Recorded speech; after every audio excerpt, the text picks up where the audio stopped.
Hello and welcome to Byjus Exam Prep IAS. Before we start with our today's analysis, we have an announcement. Byjus Exam Prep IAS would be conducting a free IAS workshop exclusively on the Byjus Exam Prep application. This is scheduled to be conducted on 14th of December at 7 p.m. The session will be handled by Mukesh Jasa. What is the agenda? The agenda is how to choose an optional subject for the UPSC CSE. What is that you have to do? Link will be given in the description box. Follow the link, give the necessary information, and you would be able to attend this free workshop. Let's get started and look into the first article. The first article says on amending the Cooperative Societies Act. Let us try and understand what is this article all about. What is the cooperative society?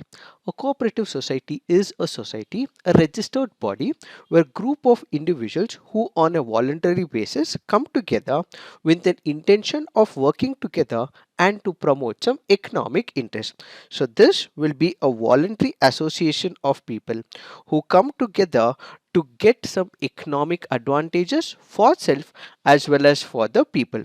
So these societies work on the principle of self-help as well as mutual help. Their primary goal is to provide support to all the members who are part of this cooperative society. So as and when we speak about these cooperative society, this can be seen in agriculture, cooperative dairies, sugar mills, spinning mills, so on and so forth, where all the individuals of this society pool in resources so that they wish to process their produce in the cooperative society. When we look at the cooperative society, where is it mentioned? It is mentioned in the state list. We have the 7th schedule. In the 7th schedule, we have the union list, we have the state list, we also have the concurrent list. So in the 7th schedule, as part of the entry item 32, it speaks about incorporation, regulation, winding up of corporations, other than those specified in list 1, that is union government and universities, unincorporated trading, literary, scientific, religious and other societies and associations including cooperative societies. So these cooperative societies find a mention in the 7th schedule in the state list under entry item 32. So who would be able to regulate it? It is the state government. Then we have something called as the multi-state cooperative societies. What is this multi-state cooperative societies? When cooperative societies are present in one single state, they are called as the cooperative societies. But what if there is one cooperative society whose members are from different state? Let's say for example, we have a border area. In this border area, let's say there is a sugar mill. For regulation of the sugar mill, we have people from the state of Karnataka, we have people from the state of Maharashtra who come together. So if individuals from two different states come together to set up a cooperative society, that is what is called as multi-state cooperative societies. This is regulated by one of the acts called as the Multi-State Cooperative Societies Act of 2002. What are the characteristics of the Multi-State Cooperative Society? This basically will have open membership, there will be state control, democratic management, voluntary association, sources of finance will be pulled in by the people who wish to start this multi-state cooperative society. They will have is a service motive. One, they would want to develop, and at the same time they also want all these members who have come together to develop as well. So there is individual interest, there is mutual interest of this entire society. This acts as a separate legal entity, there is distribution of the surplus, and this happens to be a self-help mutual cooperation society. So as we speak about multi-state cooperative societies, these are societies that have operations in more than one state. For instance, a farmer producer organization which procures grain from forest from multiple states. The board of the directors are from all states. These collective operate in and control all finances and administration. There are close to 1500 MSCS registered in India, with the highest number being in Maharashtra. Administrative and financial control of these societies is with the central registrar, with the law making it clear that no state government official can wield any control on them. However, when we speak about these multi-state cooperative societies, there are some areas which have to be taken into picture. What are those areas? One is the apparent lack of day-to-day government control on such societies. So the government is not able to control on a daily activities, which is why the government feels that when it comes to the cooperative societies, we have the state. The state is having an eye on this particular cooperative society. But if it is multi-state cooperative society, day-to-day activities is not being monitored.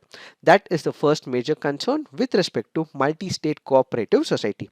Unlike state cooperatives, which have to submit multiple reports to the state registrar, multi-state cooperatives need not do so. This is the second concern. The central register can only allow inspection of the societies under special conditions. A written request has to be sent to the office of the registrar by not less than one third of the members of the board or not less than one fifth of the member of the society, and as a result, even if they are going about investigation, they have to intimate the society. So what if there is a case of corruption? What if there is mismanagement in the society? They would not be able to prevent it to a massive level. There have been instances across the country when credit societies have launched Ponzi schemes taking advantage of these loopholes. Such schemes mostly target small and medium holders with the lure of high returns. Since there is no proper management, the registrar is not able to have a keen eye on it because they are not able to check it, because even if they want to check it, they have to intimate the society before they are stepping in. There is no clear cut process and transparency. Notably, the potency of cooperatives as an apparatus of political control can also be seen in states such as Maharashtra, Kerala, Gujarat, parts of Karnataka, Tamil Nadu, Madhya Pradesh, West Bengal, so on and so forth. In order to regulate all these activities, there is a bill to amend the Multi-State Cooperative Societies Act of 2002, which was introduced in the Lok Sabha.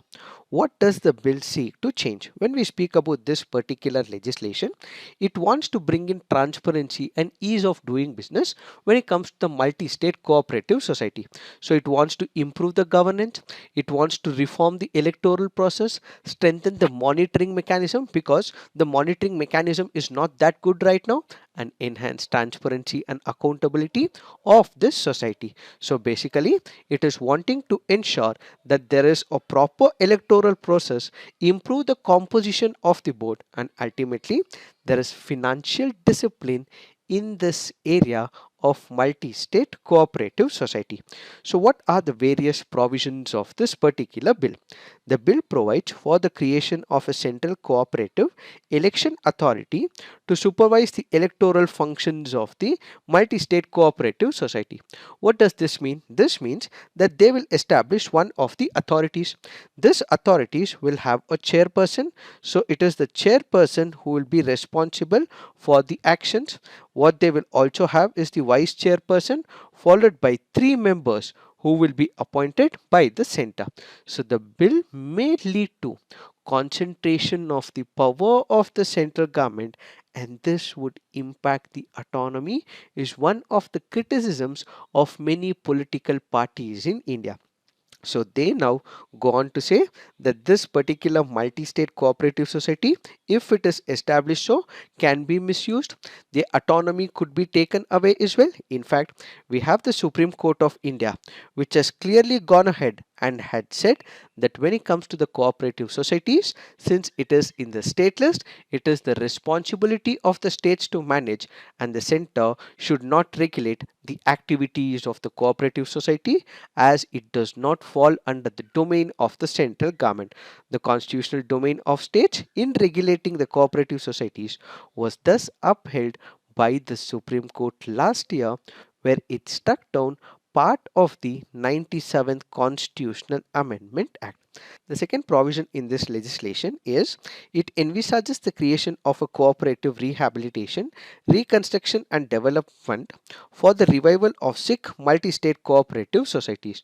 What does this mean? This means this fund shall be financed by existing profitable multi-state cooperative societies. So if there are multiple state cooperative societies, if they're doing good, they are generating a lot of profit. The profit from these profit generating MNCCs will be taken up and will be deposited into this particular fund. So basically they will deposit either 1 crore or 1% of the net profit into this particular fund, so that other sick or not so doing good MNSEs can be revamped, reformed and turned into a profit module. But this is where we have number of political parties which go on to say that this will put an additional burden on some other MSCS. This basically means while there are few ones which are doing good, they should be allowed to take the profit. Why should these fund other MSCS is a question that is being asked. The third provision is, in order to make the governance of the multi-state cooperative societies more democratic, the bill has provisions for appointing a cooperative ombudsman. Who is this cooperative ombudsman? He will complete the process of inquiry and make sure that in case there are any grievances with respect to that particular organization, the same is addressed within a period of 3 months from the date of receiving the complaint. So there is a body, there is a multi-state cooperative society, they have some grievance. They feel that there is no transparency in the system, the electoral process is not present, there is corruption in the system. So they go and appeal and complain to this cooperative ombudsman system. So they have to receive this particular complaint and resolve it within 3 months from the date this particular complaint is made. So the society, the bill states, shall be bound to comply with the same within a period of 1 month, and after it has been passed they have to consent to it and should be implementing whatever this cooperative ombudsman says with respect to that grievance. The center has also proposed to make provisions for appointment of cooperative information officer to provide information on affairs and management of the multi-state cooperative society concerned to the members of such society.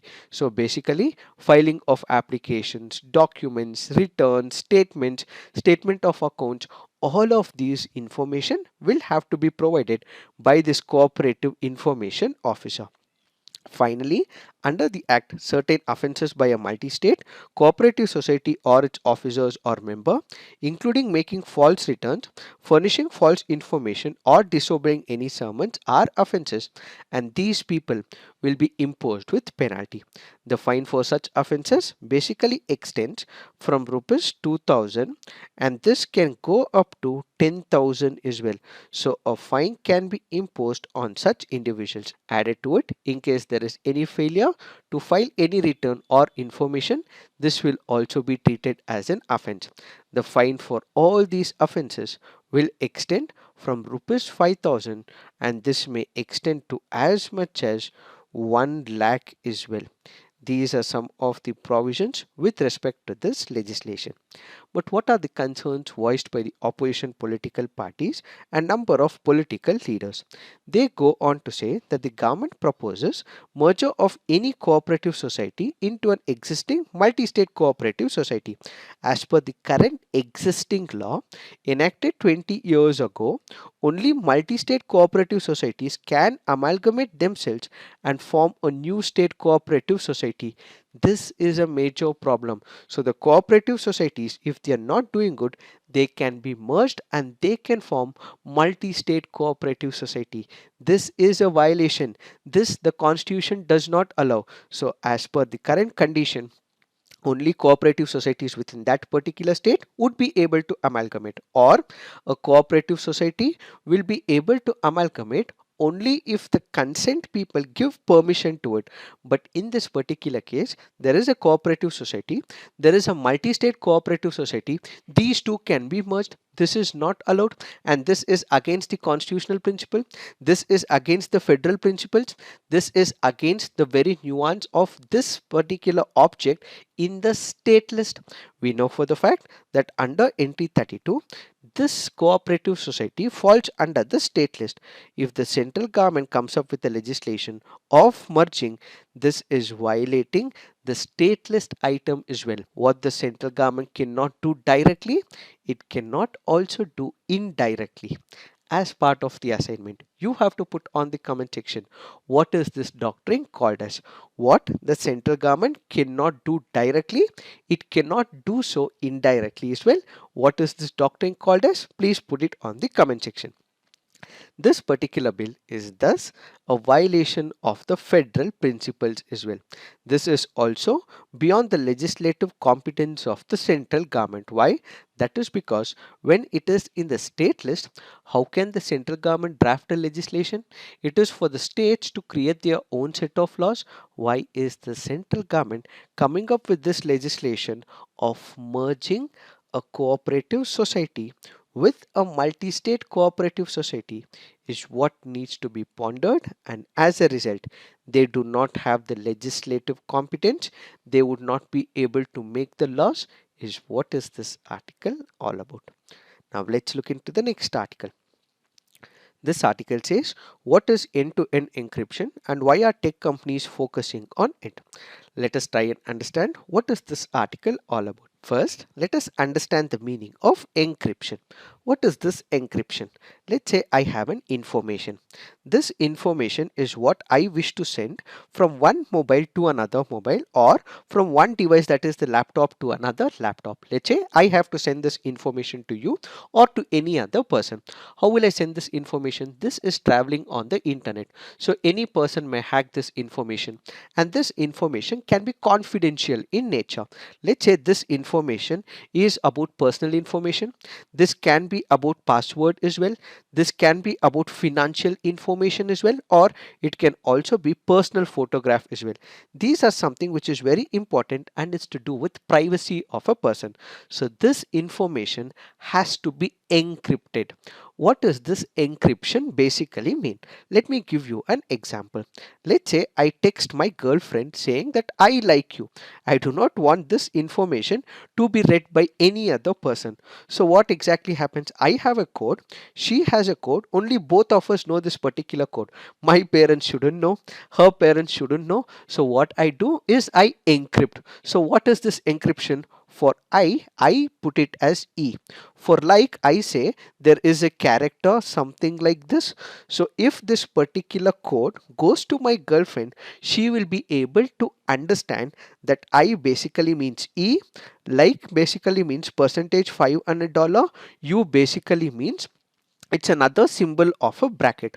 Only I would be able to decipher it, only she would be able to decipher it. So encryption is basically changing of a text or a message from one form to another, so that only the sender is able to understand it and receiver is able to understand it. That is what is called as encryption. So in encryption, there is a message that is sent from the source to the destination. No other person would be able to decrypt it because they should have a key to that particular issue. Had I not told my girlfriend that I stands for E, like stands for percentage 5 and dollar, even she would not have understood. So the receiver should also have an idea about it. So the receiver should basically have a key to it, which is what is called as encryption. What is this end-to-end encryption? Let's take it to the next level. This is what is called as the encryption. This is what is called as the end-to-end encryption. Let's say for example, I am messaging my girlfriend on Facebook. So what exactly happens? I send a message and this message is decrypted by Facebook. So what does Facebook do? Facebook knows because I send the message, it is on the server of the Facebook. Facebook is able to read this particular message and it once again locks it, encrypts it, and ultimately sends it to another person, or the person whom I intend to send the message, my girlfriend. That is what is called as encryption, which means Facebook in the middle, because I'm sending this message, it is posted on the server of Facebook and ultimately it is once again sent to another person, which is what is called as encryption, where Facebook server, that is Facebook, is able to read it. That is, it is able to understand the message. But when it comes to end-to-end encryption, even Facebook servers will not be able to read it. I send a message to some person, that person would be able to read the message alone, not even Facebook. So end-to-end encryption basically means the person, the sender, is sending the message to the receiver, any person in the center. including the party which is hosting it, will not be able to read the message. To give you another example, let's say I drop a message to you on WhatsApp. I send a message, hi, tomorrow the CNA will be uploaded at 7 p.m. Only I would be able to send this particular message to you. Only you would be able to read it. Can WhatsApp or Meta would they be able to read it? No. That is what is called as end-to-end encryption. If it is encryption alone, Meta or WhatsApp would be able to read it. That is, the servers would be able to read it, and ultimately it will be delivered to you. But if it is end-to-end encryption, even Meta, that is WhatsApp, will not be able to read it, which is what is called as end-to-end encryption. So when we read about end-to-end encryption, it is nothing but a communication process which encrypts all the data so that only the sender and the receiver knows it. No other intermediary, no other individual or an organization knows about this particular process or the message. So the process of end-to-end encryption basically makes use of some complicated algorithms that transforms a standard text or a message into an unreadable format. Only the person who sends it, only the person who receives it will be able to read it. Rest of the other people will not be able to read it because it is in the unreadable format. So this format can only be unscrambled and read by those who have the decryption keys, as we originally discussed. Why is it being used? That is because whenever there is encryption or end-to-end communication, what exactly happens? There is privacy of that particular individual which is taken care into picture. There can be some information which can be confidential in nature. This confidential information is also safeguarded as well. So when we speak about encryption or end-to-end encryption, this basically safeguards the privacy of the individual, and at the same time they would also be able to safeguard some of the key information. What are these in encryption? Where are the companies using it? Let's say for example, Signal is using it, WhatsApp is using it, iMessage is using it, Google Messages are using it. Basically they protect the data, they safeguard the data even on the cloud storage as well. Why are we discussing all this? That is because we have Apple, which has announced it will be increasing the number of data points protected by end-to-end encryption on iCloud from 14 to 23 categories. Then we have Elon Musk, who said that he wanted Twitter DMs to be encrypted. He also said that he is in contact with Moxie, creator of Signal, who was willing to help out with encrypting Twitter DMs. This basically means that many companies are feeling that they have to send or provide end-to-end encryption for the users and the customers. Why are they coming up with it? That is because it acts as an extra layer of protection, and at the same time it prevents the hacking as well. It also makes sure that the data is safeguarded and the privacy of an individual is kept upright. So why are tech companies using it? One is to provide secure data storage, transfer services, so that individuals, customers, you and me, the users of Apple products, Twitter, or any other company's products, are able to trust them so that we use their product. That is why they want to secure this particular data so that even WhatsApp, Apple, and any other company is not able to know what this data is. This is where we have a major problem, where the government has been restricting number of companies. Let's say for example there is a criminal, or let's say for example there is a terrorist, or let's say for example there is a person who is engaged in hawala. These people are continuing their talks on, let's say, Facebook or on WhatsApp. So what does the government have to do? The government had to take care of the sovereignty and integrity of the country, and at the same time they have to take care of the security of the country.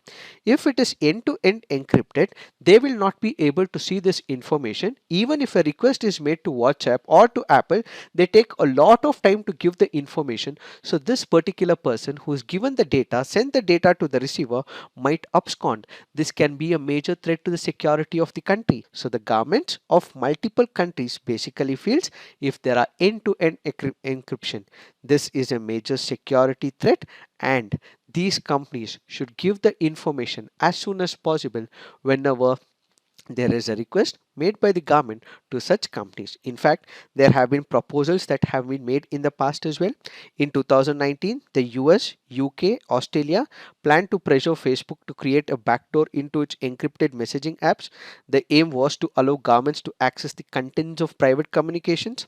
Australia in 2018 passed laws that would force tech companies and service providers to build capabilities allowing law enforcement secret access to messages on platforms like WhatsApp and Facebook. In fact, in India as well, we also had a kind of issue between WhatsApp as well as the government of India. The government of India did not want end-to-end encryption, but WhatsApp was supporting end-to-end encryption. So there is a case that is filed by WhatsApp in the Indian courts as well.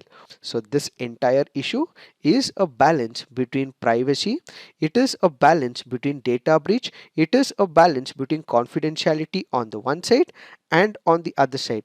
It is about security, it is about terrorism, it is about law and order problem. So what these companies and the government will have to do is strike a balance between one part with another part so that both needs to be taken into picture. It is this that we have to understand with respect to this article. Now let's look into the next article. This article says the role of China test in India's grand strategy. Let us try and understand what is this article all about. This article here is speaking about China. When we speak about China, it is speaking about the contradictions with China. We have India on one side, we have China on the other side. Whenever India aims to achieve something, it always has to keep China in the framework. Why? Let's say for example, it wants to increase its relationship with United States of America, or it wants to enhance its relationship with Russia, or it wants peace with Pakistan. In all these cases, what India has to do is keep China in the framework so that it does not have any tensions with China. So basically, this article currently goes on to say that if India takes one step, there might be another step which is contradictory to its original intent. If India wants to bring up something positive with respect to India and United States of America, then something else may happen, something else may transform so that there is a negative contradiction to China. So this article basically goes on to say there is a contradiction. So whenever India is planning to establish a certain relationship with Pakistan or with Russia or with United States of America, there is a contradiction, there might be a contradiction which may result into tensions between India and China. This article basically goes on to say if India is planning to enhance the relationship with United States of America, what does India do? India does conduct all types of activities. It also increases the boosting of defense ties with United States of America as well. It does conduct maritime exercises with United States of America. It also ventures into Indian Ocean as well as Indo-Pacific region as well. This is what is not liked by China. So there is a contradiction. India wants positive outcome from United States of America, but for China it is not doing good because China feels if India and United States of America come together, they could be under threat. That whenever India and United States of America have come together, it has complicated the relationship with China, it has increased the tensions with China, and unfortunately China feels the heat. So this can result in tensions between India and China along the border areas. So what we have is a contradiction in India's outcome with the international relations. The second is with respect to Pakistan. What exactly happens with Pakistan? When it comes to Pakistan, China always feels that if Pakistan and India are engaged in skirmishes and tussles, then China can restrict India only to South Asia, not to the entire Asia. So China would be able to concentrate for the entire Asia. Why? Because India is concentrating only on Pakistan. But if India is able to maintain and keep up its peace with Pakistan, then India can expand its reach to the entire Asia. But China does not want that. Why? Because it feels that India and Pakistan should always engage in warlike scenario so that India is always focusing on Pakistan so that China can capture its massive power across the world as well as Asia. So this is what China feels, that if Pakistan and India have a peaceful relationship, China will not like it, so there is a contradiction. So if India is planning to establish peace with Pakistan, that will not be a happy scenario for China, is the second issue. The third is with respect to India, Russia, and China's relationship. What exactly happens? Russia and India are the historical friends, and at the same time, Russia and China are also ideological friends as well. If India and Russia are close together, they would be able to manage things better. Russia would be able to support India as well. In case there is a border tension between India and China, Russia would be able to act as a mediator between India and China as well. So what India requires is good relationship with Russia. But now, what if India's relationship is not good with Russia? In that particular case, what we will have is issues with Russia. We will also have issues with China as well, and we would not be able to capture the continental space of the Eurasia. When it comes to the Central Asia, Russia wants India. Why does it want India? That is because to keep a check on China. When you look at Central Asia, you have multiple countries. If it allows China to grow, it will supersede the power of Russia. It may even become the power. So Russia also wants India so that India can keep a check on China. So this relationship is also important. And India, if it is not having good relationship with Russia, Russia may also tilt towards Pakistan, and this could also be disastrous for India as well. All these relationships will have to be taken into picture, and there is a contradiction. Finally, what we have is United States of America, India, and Pakistan. When we speak about India, Pakistan, and United States of America, the author goes on to say that India should allow United States of America to interact with Pakistan. Why?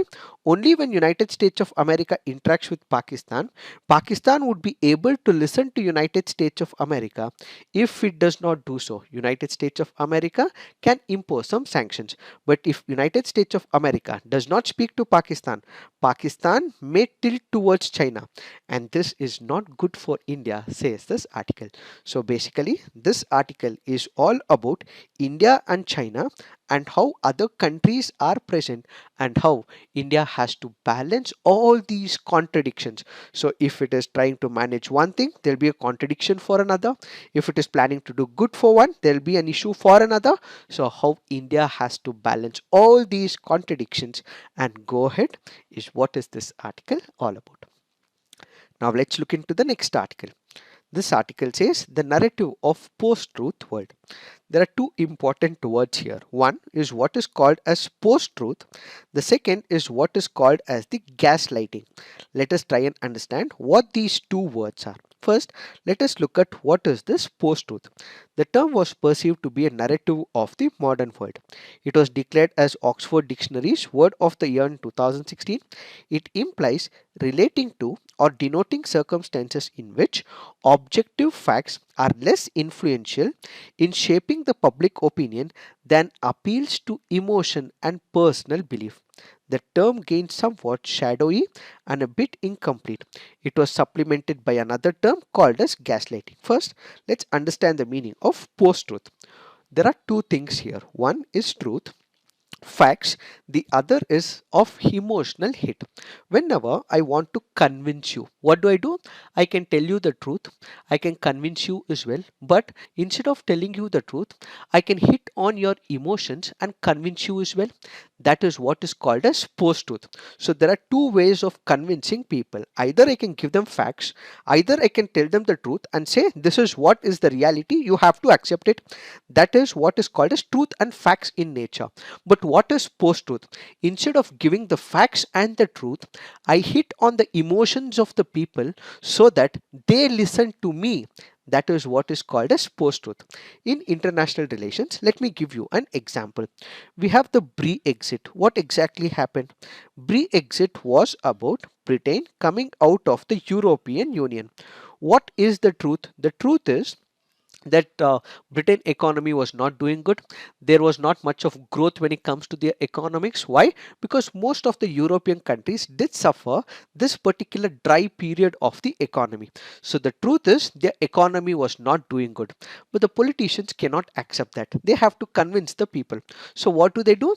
They hit on the emotions. What is the emotion? The emotion is that since we are part of European Union, that is why all these issues have come up. You have people who are coming from entire Europe, you have people coming from France, you have people coming from Germany. All the countries which are part of European Union are taking away our richness, they're taking away our profit, they're taking away and tuning our economy. The fact is the entire global economy wasn't doing good, the European economy was not doing good. Politicians were not able to come up with fruitful policies. That is the truth. They should have told this. People could have been convinced, but they did not go to the truth or the facts, but instead they went behind the emotions. They said only because we are part of European Union, all these issues have been persisting. If we move out of the European Union, all the issues will be solved. This is what is called as post-truth. Let me give you another example in the Indian context. We have the Union Territory of Jammu and Kashmir. Jammu and Kashmir is always a part of India. It has always been a part of India and it will eternally be a part of India as well. This is the fact. This is the reality. But what does Pakistan do? It tries to convince few stone pelters that if Jammu and Kashmir becomes independent or it becomes part of Pakistan, that is when Jammu and Kashmir will see the richness. This is the post truth. The reality is it is always part of India.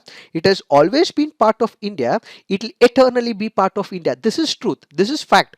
But then they send in lot of money in few pockets in the Union Territory of Jammu and Kashmir, and few people also fall prey to it because of an assumption that if it becomes independent, if it joins Pakistan, they would be having a sublime time and they would enjoy the richness of that particular country.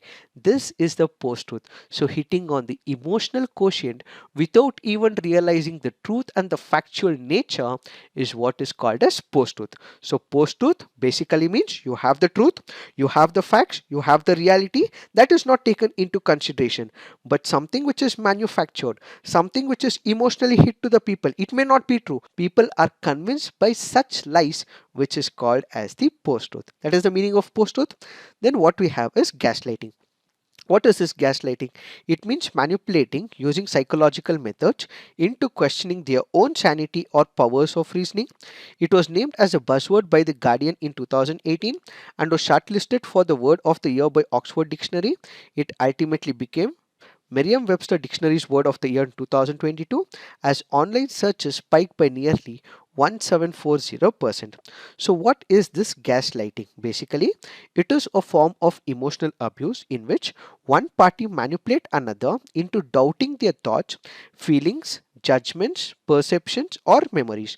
The goal is to create doubt, undermine self confidence, cause victims to lose their sense of identity, perception, and worth while accepting the gaslighter's version of reality. Let me explain this with the help of an example. Let's say there are two individuals, one is X, the other is Y. X is a person who would have done something bad to a person Y. So, what does Y do? Y wants to confront this person X, so he prepares all the arguments in his mind and wants to confront X. But the minute he sees X, he is not able to put out the arguments. Why? Because X is assertive and at the same time he puts the blame game on Y and he says it is because of Y's thinking that X had to do so. So a person who wanted to confront now is not able to confront, and at the same time X acts as the victim. This is what is called as gaslighting. So gaslighting basically means that another person is made to feel bad emotionally, he is made to lose trust on himself, and another person loses the confidence on him, which is what is called as gaslighting. So gaslighting is an abusive practice where one person is made to distress himself. He is able to go through that emotional trauma where he distress himself and he may engage with anxiety, depression, trauma, as well as low esteem. What are the techniques of gaslighting? One is countering, second is denial, third is trivializing, fourth is withholding, fifth is block diverting. What are the signs an individual is being gaslit? Feeling hopeless, joyless, feeling confused, frequently questioning if they are too sensitive, lying to others to avoid having to make excuses, becoming withdrawn or unsociable, constantly apologizing to the abusive person, finding it difficult and making decisions, defending the abusive person's behavior. These are some of the symptoms of gaslighting. It is this that we have to understand with respect to this article. Now let's look into the mains practice question. What are the various changes in the Multi-State Cooperative Societies Amendment Bill 2022? Will it undermine the authority of the states? Critically examine. What do you understand by end-to-end encryption? Why are governments against end-to-end encryption? So please write all your answers on the comment section. If you wish to upload an image, you can also visit our website as well, upload an image and also discuss on our website. So this is it for today. Thank you for watching. All the best.